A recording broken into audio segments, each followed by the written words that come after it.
Um, we're coming up on a full moon here, which is exciting. And as you know, one of the things that some Atheopagans do is they map the cycle of the moons around the course of the year to the 13 Atheopagan Principles. So we're coming up on the 10th moon of the year, and that equates to the 10th Atheopagan principle, which is pleasure positivity, responsible pleasure positivity. And there's a lot to say about that, so wanted to go into it a little bit today.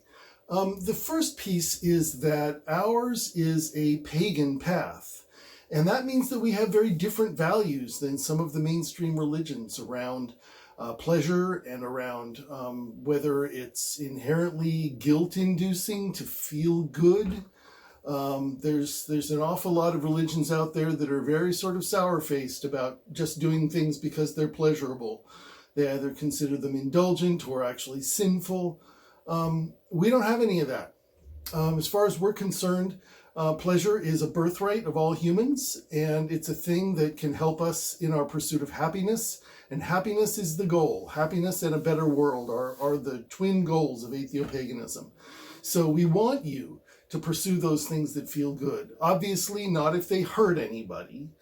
And any interaction with others has to be consensual, which means that, they have to be capable of consenting and all that good kind of stuff. But within those confines, whatever it is that makes you feel good is perfectly all right. Things that other traditions frown on or actively discourage, like masturbation or certain kinds of sexual behavior, they're all great. They're absolutely great. They make you feel good. That's a terrific thing. So in Atheopaganism, we are very strongly in support of living a radical life in that sense, against the overculture, wanting to have people live in the fullness of their happiness, and their happiness includes the pleasure that they take in living, whether that's from going out in nature, or spending a lot of time naked, or eating ice cream, or having oral sex, whatever it is. We encourage people to be doing the things that help them to feel happy and fulfilled. So that's a good thing. I wanted to talk a little bit about thought crimes, because this is a thing in some of the overculture frameworks. The idea that just thinking about something is in itself a justification for feeling shame or guilt. And I really want to push back against that. Behaviors, there are certain things that you can fantasize about that you shouldn't ever do in real life, because maybe they're non-consensual, maybe they're violent, whatever they are. But thinking about them is not a crime. You can fantasize about things and have that be okay without having, as long as there isn't an associated behavior that's in any way harmful. You can play in your mind with all kinds of scenarios. I mean, we have the BDSM community, which actually plays a lot with fantasy around power and pain and sensation and all those shame and domination and all those kinds of things. And those can be great in fantasy settings that are carefully constrained and made safe, and where people have safe words and all that good kind of stuff. But they're still allowed to play out those fantasies in a way that's safe for them and that really brings them a lot of pleasure.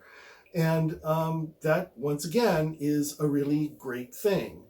I suspect that part of the reason that many of the mainstream cultures are very hostile, the mainstream religions are very hostile, for example, to homosexuality, is because they see it as people having pleasure just for its own sake, which I don't think is true to start with. I think it's bonding and it builds relationships and families and all that kind of stuff.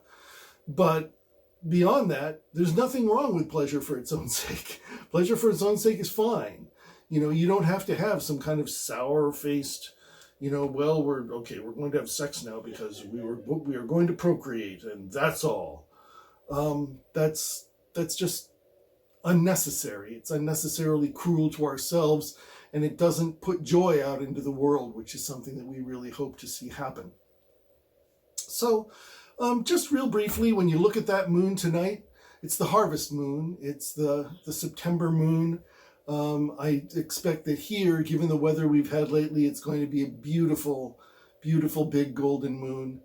And when you look at that, I hope that you will take in the pleasure of experiencing that and go and have some pleasure of your own, whatever that looks like. So that's it for this month's full moon. It's great to talk with all of you, and we'll be back soon. Thanks. Bye-bye.